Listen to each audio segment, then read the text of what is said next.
Hello and welcome to Epiphanies by Elango. Last session, but the best, episode 3 on security at the corporate place by Bob Moore. Bob, on that note, and I think you painted a fairly grim picture. And if I was a CIO or CEO, and we have a few of them watching these sessions, question would be is, what do I do after this listening to you?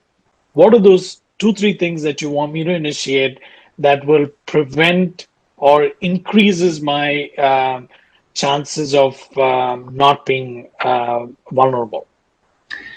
So I think having some type of a security staff, CISO is what is typically called, a Chief Information Security Officer, is key. Somebody that understands the security landscape and can take charge of that. I've talked to a lot of CEOs myself, and as you say, they may be listening, and that really having a breach is the one thing that keeps them up at night. More than anything else, you can recover from a lot of things, lack of revenue, like we sometimes see now with the pandemic that's going on, a dip in the revenue, we'll say. But having a big breach can just do terrible brand equity destruction. And so that's one thing that keeps the CEOs up, is having a breach.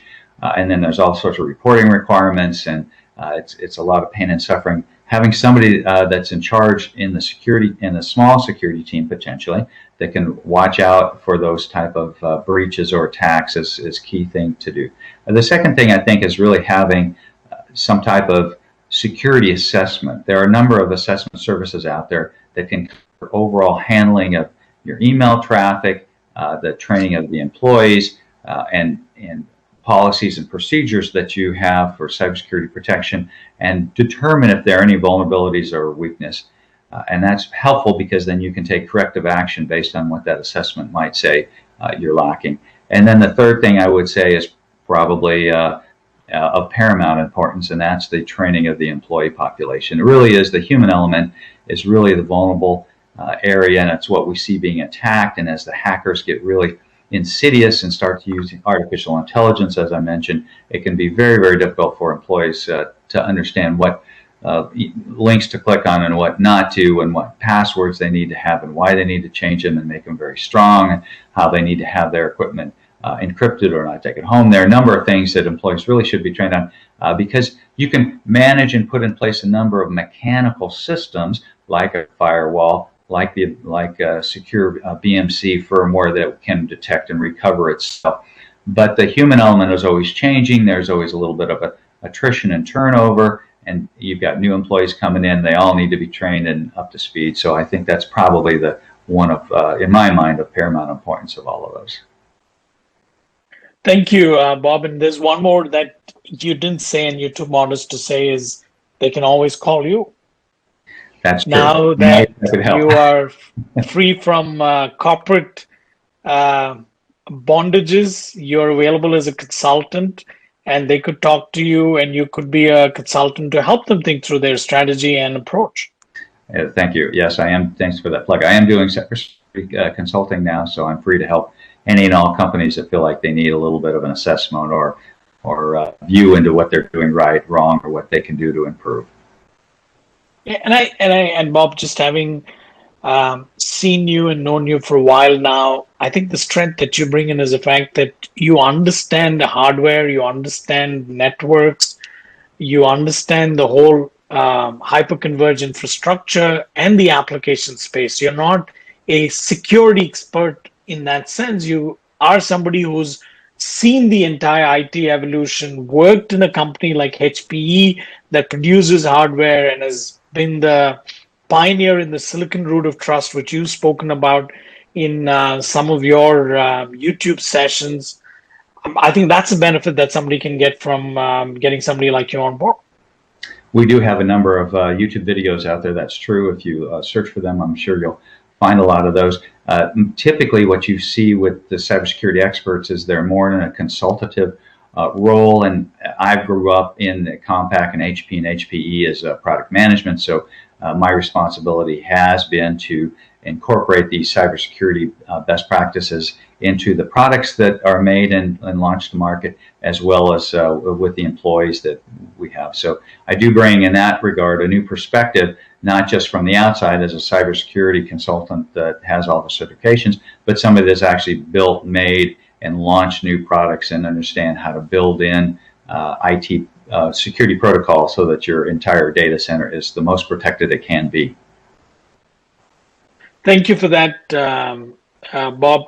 And one last question before we let you go. In between, you did mention about partnering with IT companies and bringing in an integrator.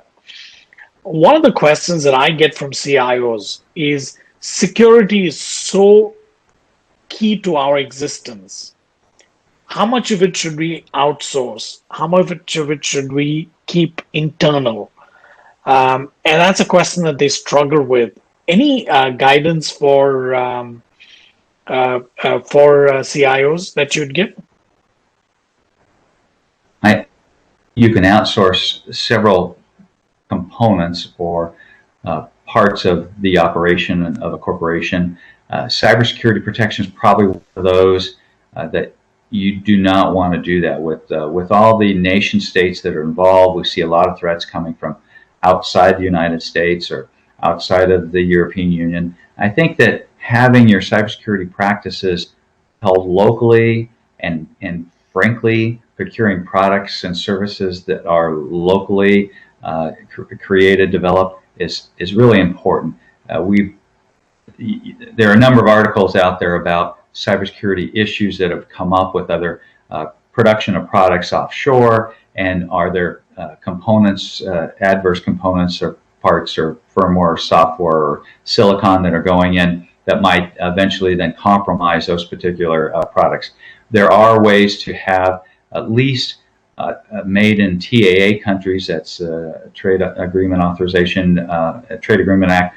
If you can have TAA products, or even better yet, locally made, if you're a US-based company like a DoD, federal customer, having things that are made in the USA, products that are made there really help, and certainly there are vetted personnel that are putting those together. If you're over in the European Union, then having something that made over there. But a number of companies outside of even the United States trust something that's made in a noteworthy location like the United States, for example, because we certainly are not one of those that are implanting malware and compromised code that's been highlighted so often in the press.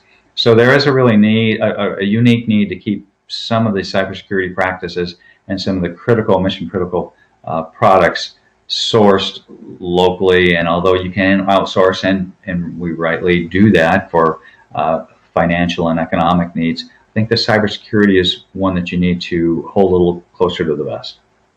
Yeah, I agree with you, Bob. I think we didn't speak earlier. You didn't mention this about third-party software, the technology you buy, the hardware you buy. It's almost like blood diamonds, right? You want to make sure you're able to trace the antecedents of where they're manufactured, who owns them, because we've seen with nation states that if they're in certain geographies, you do run the risk. And we remember, I think it was Pitya or WannaCry was actually a third-party software based in a certain nation, and then that's what created, right? So that's great feedback. And one thing that I share with CXOs, Bob, is don't take help in defining your policies. Use a consulting agency. Take help in integrating your hardware, software, and the others. Use an SI. But own the execution internally. But things like the monitoring center and the others, you're perfectly okay for you to outsource. Getting somebody to do an assessment is good to get a third-party assessment done. That's some of the advice that I give CXOs when I talk to them. Yeah, I think absolutely right. That you can rely on those companies and firms that have solid expertise in doing that. Frankly, sometimes if you have a third party, they might be frankly more objective and forthcoming with the information that they find rather than an internal assessment or audit. It's almost like doing an internal audit versus financial audit versus an external. Sometimes the external financial audit as an external cybersecurity assessment might be more objective and more forthcoming with some potential weaknesses that you have. So that's pretty important to do, and pretty important to select the right firm. Thank you, Bob. Appreciate your patience in going through 3 episodes with us. Thanks for the opportunity. Appreciate it. And to our listeners, thank you for tuning in as always. Appreciate it. I hope you enjoyed the session with Bob, and you will create a much better workplace for all of us. Thank you, and bye bye.